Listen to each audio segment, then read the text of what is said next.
এত অভাবী ছিল হযরত আলী।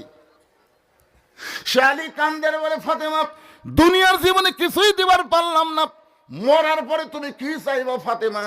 ফাতেমা বলে, স্বামী গো, আমার তিনটা চাওয়া। এক নম্বর চাওয়া হলো রাতের অন্ধকারে আমার মৃত্যু হবে, এই রাতের অন্ধকারই আমাকে দাফন করা লাগবে, কারণ আমি পর্দাকে এত ভালোবাসি। সব সময় আল্লাহর কাছে দোয়া করেছি, আল্লাহ ফাতেমার মৃত্যুটা যেন গভীর রাতে হয়।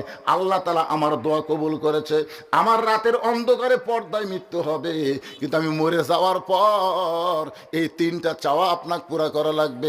রাতের অন্ধকারে আমাকে দাফন করবেন, দিনের আলোতে যদি কবর দেন তাহলে আমার পর্দার খেলাফ হয়ে যাবে।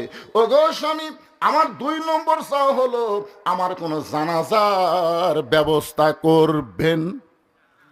মেয়ে মানুষের জানাজা এখানে মাইকিং করে করার কোনো দরকার নেই। ফাতেমা বলতেছে, যিনি নারীদের নেত্রী হবেন জান্নাত